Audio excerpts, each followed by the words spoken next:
to be reflected on our Ramadan this month. But before we get started, I'd like to thank our media partner for this year, Islam Channel, and give a special welcome to those joining us from Islam Channel's Facebook and YouTube.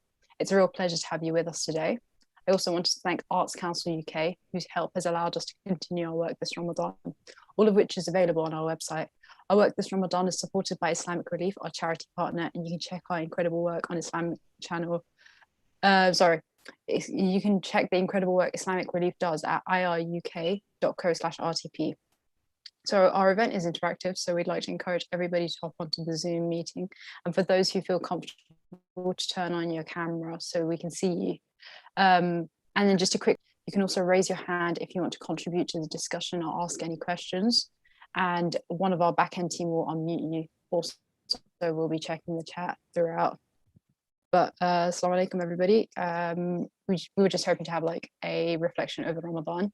It's a bit shorter today. So Hawazin, Ahmad and Rayan, like if one of you just starts off with your reflection this Ramadan. I don't mind going first since I haven't been on screen at all this year. So Assalamu alaikum, everyone. Hope everyone's well. Hope everyone's made the most of this Ramadan. Yeah, I think for me, it's been a bit of a weird one in the sense that the last 2 or 3 years, obviously, as head of ops for RTP, I'm always like running around like a headless chicken, just trying to organise whether, events at Tavistock Square and, things at the tent, or last year when, COVID had hit and we had 6 weeks to sort of put in the motions, everything to, deliver a successful virtual Iftar. So this year, in terms of, from my point of view on a volunteering front, it's been a lot quieter, and that's probably been more down to the fact that, I think we've got such a good team in place, but also because my sort of day job's been quite busy, so I haven't been able to, give as much time. But within that, I found that, I think the blessing in that is that, I've actually been able to sort of dedicate a bit more time to myself, actually, read Quran, try and go to Tarawih prayer, obviously do my prayers on time, etc., and just spend time with family. I think this is the first time in probably 5 or 6 years where I've actually gone back up north and done like a Ramadan with my parents, or done a couple of nights of Ramadan with my parents. Normally it's like the night before Eid, or, a couple of nights, so, things like that are quite nice. And, I think what I've found is that, sometimes it's with Ramadan, especially this year, is that it's been a good little reset button, because sort of next year I'm raring to go and I'm ready for, actually doing physical events rather than virtual events again. But yeah, I mean, that's my sort of initial reflection. I think other things, in terms of one of the things I said to myself this year is also trying to make the most of it. And there's 2 or 3 things what have happened with that, which are quite personal. Well, one of them is definitely personal, but and I'm happy to share. But I think before Ramadan, I hosted the author Naima B. Roberts, and she told me quite a powerful story of, how you've got to show up, and you've also got to be in a situation where no matter what the situation is, you've always just got to have, your faith in Allah, and, keep that iman strong, and also just have tawakkul and everything. And one of the stories she shared was not her story, but of someone she knew. And essentially it was about, a child who, a mother who had lost a child, and they were, the parents were going to the hospital, each day, and, they were, they said to him that, whatever happened, when the moment arrives, we're going to just, go down to sujood and, just pray 2 rak'ah for shukr, because the way what they said is that everything in this life is temporary, and, having their child was just a temporary solution. Having their child in the akhirah was a permanent, and what their attitude was is that they were just thankful just to spend a few years with their child. And when I listened to, Naima B. Roberts say that, I was just like in absolute awe, because I was like, how can, someone go through that? I'm not a parent myself, but, I've got siblings, I've got family, and, just, looking and reflecting, my own personal situation, how would I have reacted to that? And realistically, when I asked myself that question, it wouldn't have been like that. So I think that was one of the things what, sort of one of the reasons, well, one of the main things what sort of helped me prepare for this Ramadan. But then also there was a couple of other things, and the second thing was the I think it was the last Jummah before Ramadan, and I went to went to the Jummah where I listened to the Imam give the sermon, and he said something what I think a lot of people can relate to, and what he said was is that look around you, and who was here last Ramadan, who's no longer here, and that kind of hit home, and it hit home because it's the third reason, which is a personal, which is I lost my uncle last year, and I know that he would have given so much to being able to at least see one more Ramadan. And I think with that, I think for me, that's what those sort of three things which are intertwined, which have sort of made this Ramadan, made me just put that extra effort in this Ramadan. When I've been tired or really wanting to go to bed because I've had an early start at work, and I know I've got to read a bit more Quran just to make sure I've read, what I need to read to make sure I can complete the Quran this Ramadan. That's been sort of my motivation. So for me, I think this Ramadan, it's definitely been a blessed one. I've been grateful for it, and I appreciate the experiences. And yeah, I think the reason for that is because of the things what happened pre-Ramadan. So yeah, that's my thought. Yeah, I'm really sorry to hear about your uncle. May Allah get granted in the Jannah. In terms of after COVID, when you go back to planning like physical events, do you think you're going to take anything away from like the COVID Ramadan and kind of implement it in your future Ramadans? Oh, definitely. I think I think one of the things, I think one of the things I'm definitely going to do is try and do Tarawih in the masjid, during the week a lot more. I think before COVID, because of the nature of my work, I have like a lot of early starts and late finishes.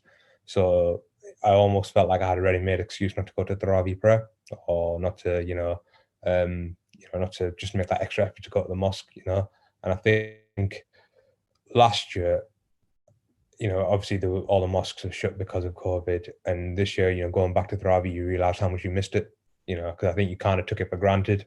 I'd say to friends and family members, etc. You do really miss that vibe.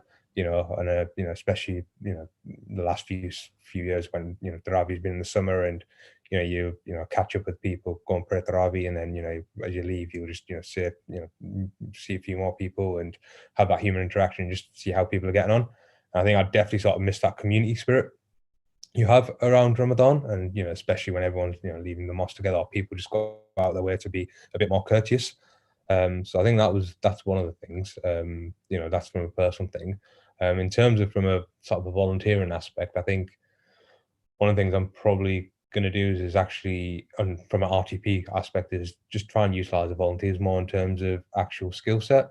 I think that one thing that and I'm sure everyone can talk about this, especially in the core team, is one thing we'll say is that I don't think we've in the past utilized our volunteers as the best we could, and I think things like you hosting, I think I'd love to see you guys go out there and host, when we've got 300-400 people packed out in a tent in Tavistock Square, or if we've got the Mayor of London, at Trafalgar Square, because one thing I've always said with RTP is without the volunteers, RTP doesn't exist. Without the volunteers doing the work you guys do, that we don't have that spirit, that vibe we have, which gets everyone, makes everyone to go that extra further and help out. So yeah, I think those are sort of two main things I'd probably take from it.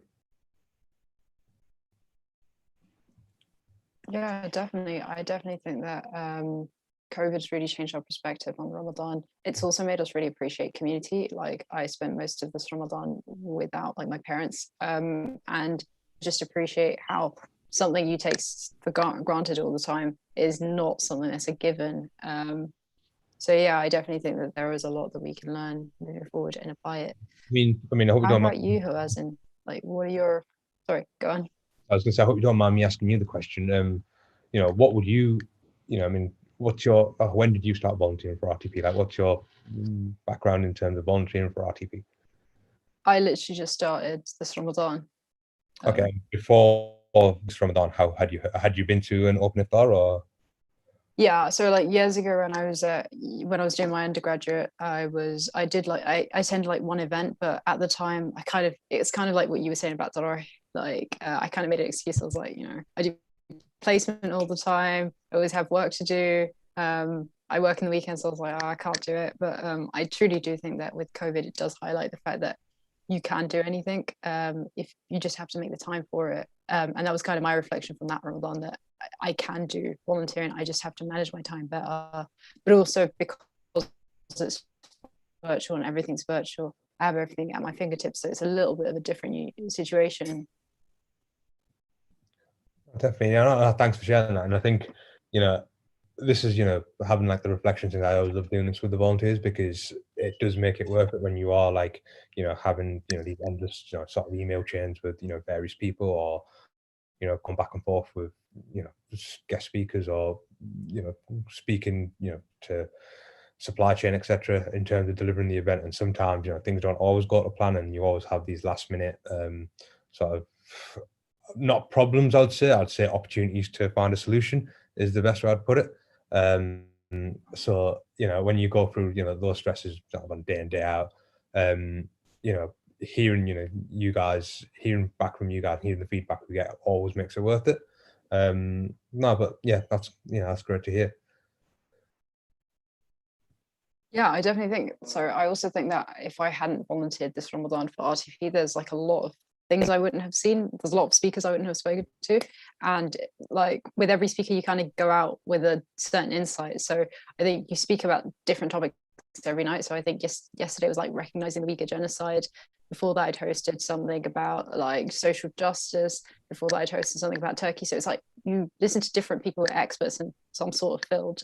And after that, you learn something that you can take away, like practice in your day-to-day life, or just think about and acknowledge. So I definitely think there is a lot to it. And I think we do, yeah, I think there is a lot to it. And I think there's like some value to putting yourself out there and do more of these. No, definitely. Do you mind asking? I've got one more question for you, actually. What's been your favorite one in terms of hosting? Oh, that's difficult.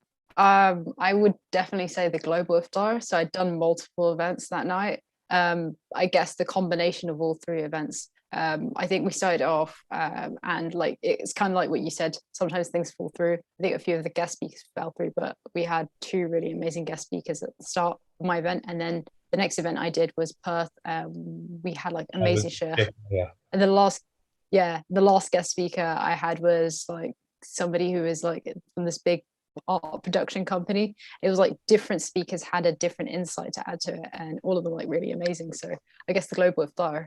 Yeah. No, I was going to say, like, yeah, Sheikh Yahya, with the Perth one, I listened in that one, but I always remember like last year, and I think, Ryla will know this, when we spent the first 10 minutes just talking about not debating about whether samosas should be fried or baked.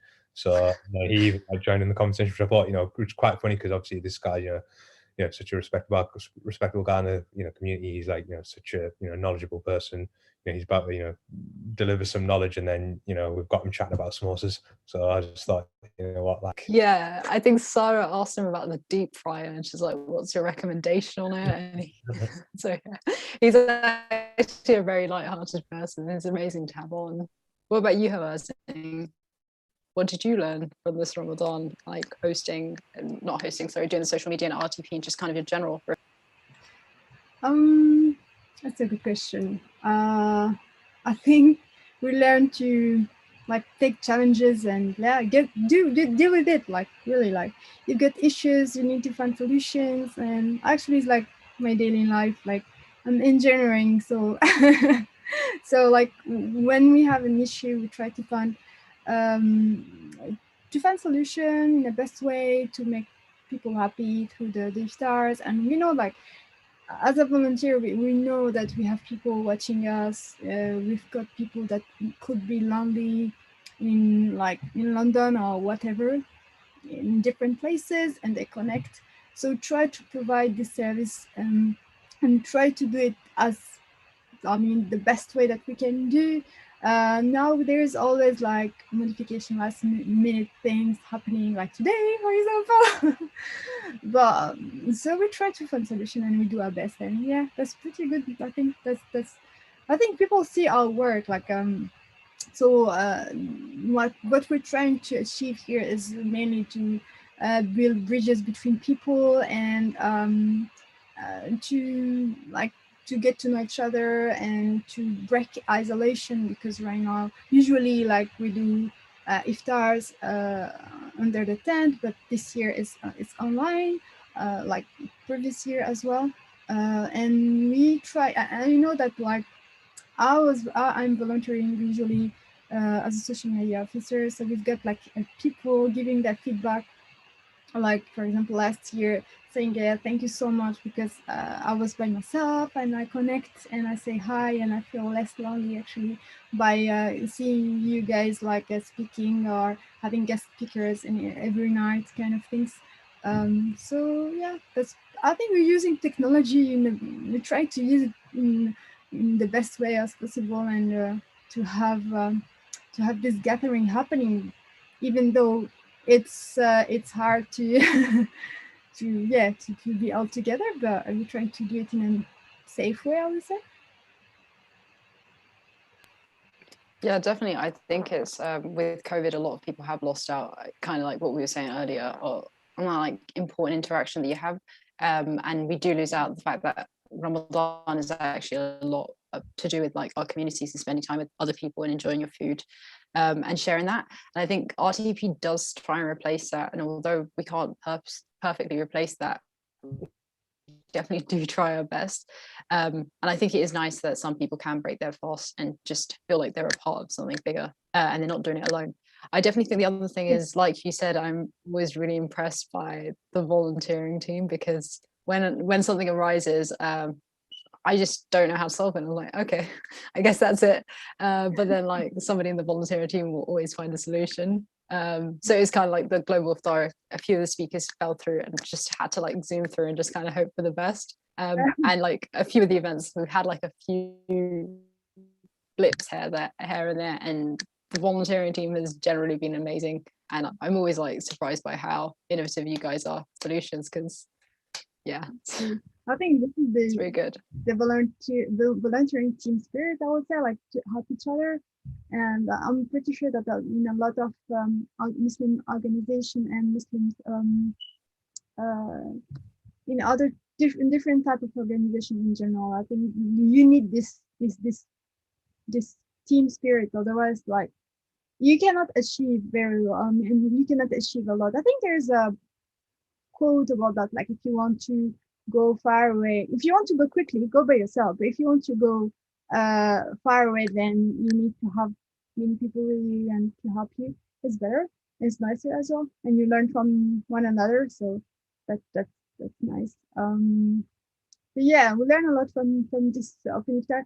And one of the things that I learned as well is not about open iftar in general, but it's really, really important. Like it's more family oriented thing, like to keep in touch with people.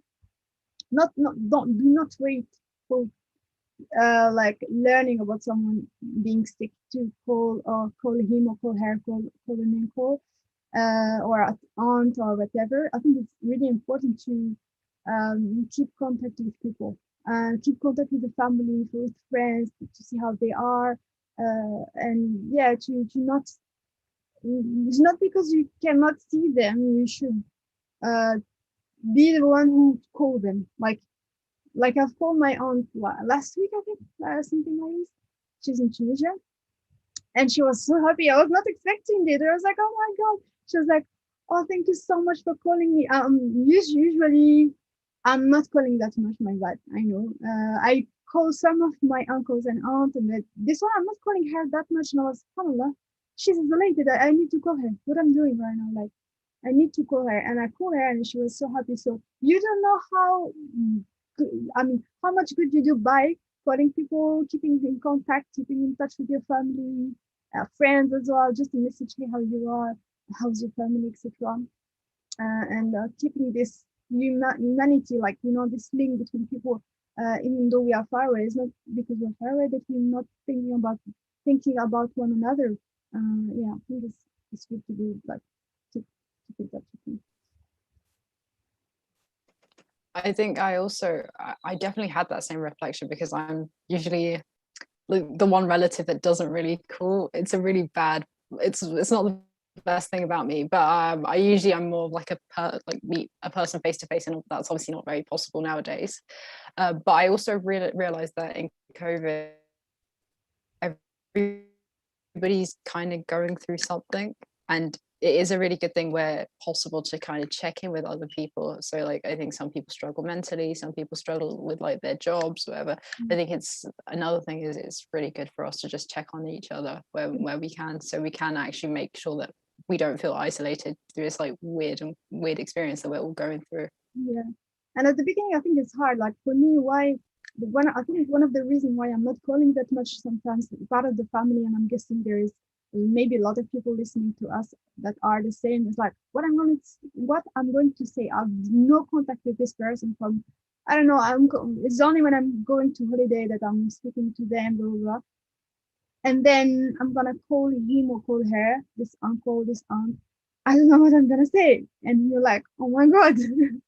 And just subhanallah, you just say, okay, you just want to take some news from this person, and then you start to call this person, and everything goes well, actually, because they're happy to hear you.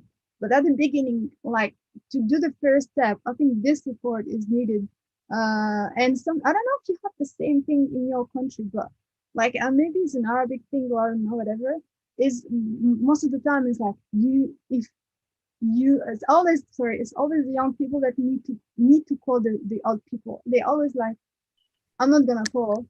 They said she's younger than me, so she needs to call me. And I'm like, Mom, that's not, that's okay. I'm like, and or like you have like people around you say it's always us who call. They never do the effort for calling us. If you follow this mind, I think you're not gonna call anyone. I'm like, alhamdulillah, I'm gonna call because I think it's good to know about this part of the family. I would say, if you're waiting for people to call you or to ask after you, I think you're gonna wait forever. To be honest, like, because I think it's more brave when you do the first step, when you you just break this code between people, like between member of the family or friends, or do the first step, inshallah, and then it's there is like I think a stereotype or something like this, like it's very good to, in particular I think in Ramadan, it's like for Eid, etc., it's always a good occasion to call people and to be in contact.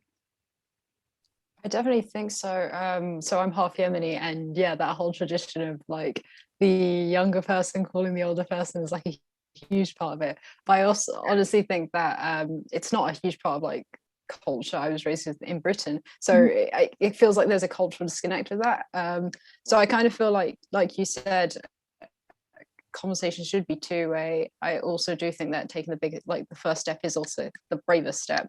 But I think one of our speakers, we had the two guys from Dishun who were speaking, and they mentioned how when we were talking about togetherness, that psychologically there's a lot of studies that show that like loneliness is actually kind of one of the worst things for your health. Like it's worse than smoking and drinking and alcoholism, because essentially we as humans were created to be in a society. And I think in a time like this where we don't have like social connection, the quality social connection we usually have, I think it is important that we do try and reach out to each other where possible so we can continue that. Exactly. And I think I've read somewhere like actually that one of the spirit that is the most important, or something that people are looking for, is the community spirit. And it's subhanAllah something that we have in the Muslim community. And I think a lot of people are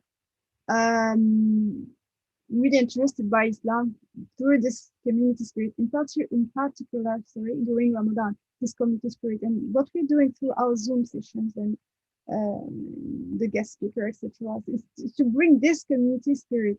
And I've read that this spirit is so important, because like you say, there's people that are by themselves, and we've got a lot of issues in big cities with alcohol kind of things, etc. When you're alone, it's harder for you to do good things, I would say, or to have like, I don't know, to be more. I think you need this community spirit to be more happy, I would say.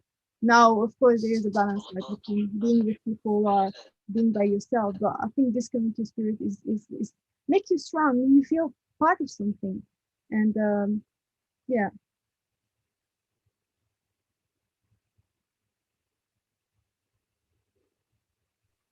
Sorry, my Azan app's gone on the Oh, sorry. background. I'm really sorry about that. It's actually not the Azan until about 3 minutes. No worries. Okay, inshallah. So we're gonna have ADEN in a few minutes as well. But I'm not sure. Sorry, I've just been having location problems. No worries. No worries. What about? But no, I do think that another part of community spirit that we need to consider is also the elderly in our community. I think like in the UK, there's like the elderly community where usually they are actually, they're also usually quite isolated. And I think in the pandemic, it's been worsened too. And I think there is like value to reaching out to our elderlies in the community too. But we have 2 minutes before the Azan, so I'm just gonna end that there. Thank you, Hawaz, and thank you, Ahmad, for sharing your reflections and your thoughts this Ramadan. I'd also like to say thank you again to Islam Channel, our media partner this year, and also Arts Council UK for making this event possible. You can read more about how we fight world hunger with Islamic relief at iruk.co/RTP. Ramadan is the month of charity and giving, so we wanted to encourage you to support Ramadan Tent Project and help us continue our work. Your support is vital to keeping us going as the world transitions back to normalcy by helping us continue events like this one, bringing people from all around the world together, but also the Open Iftar, our Sunnah fast, and our other projects. Please check out the link in our chat for more information.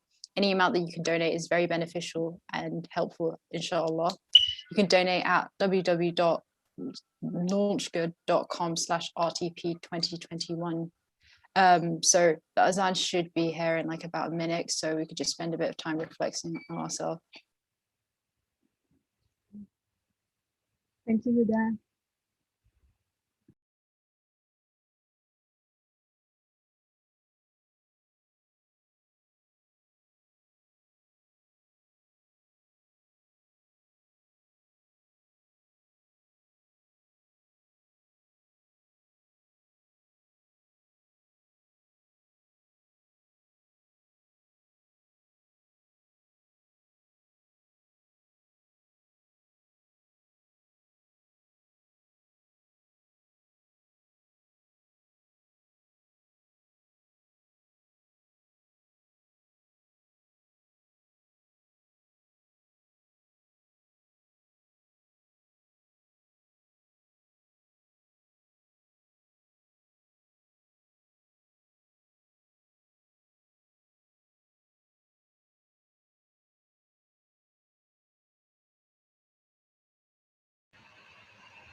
اللهم إني لك صمت وبك آمنت وعلى رزقك أفطرت.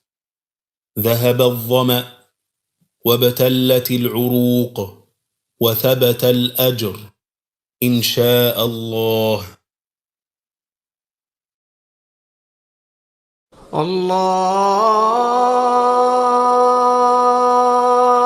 الله أكبر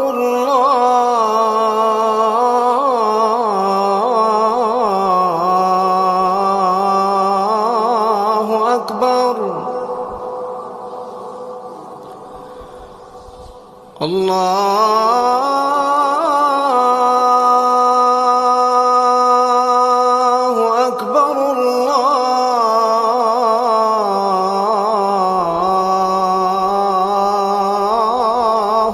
أكبر أشهد أن لا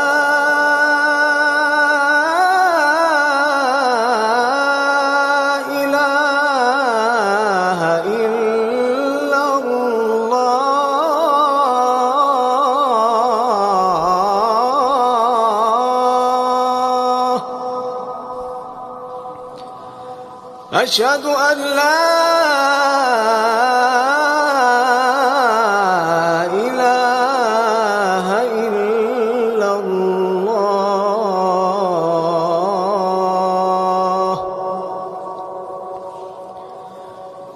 أشهد أن محمدًا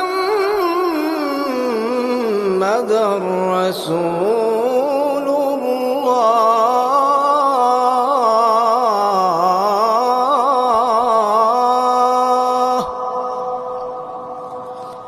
أشهد أن محمدًا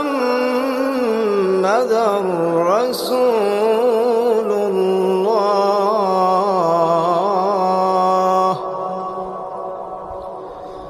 حي على الصلاة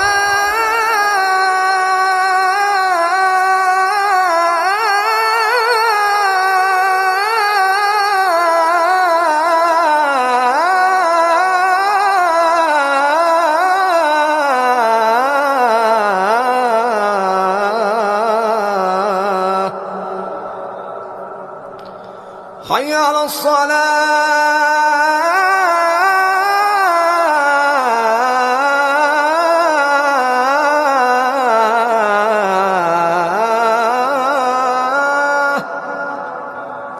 حي على الفلاح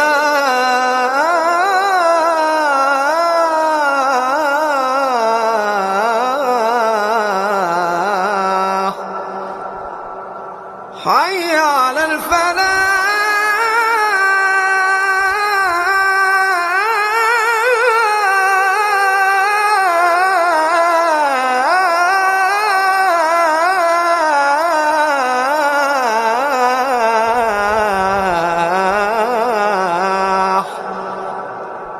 الله أكبر الله أكبر لا إله إلا الله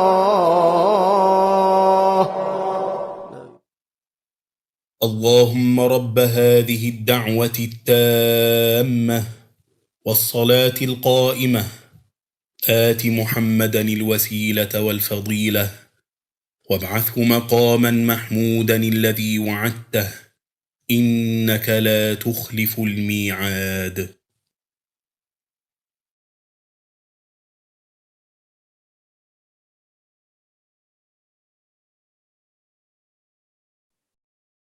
So thank you again for our volunteers for giving these reflections. Jazakallah khair.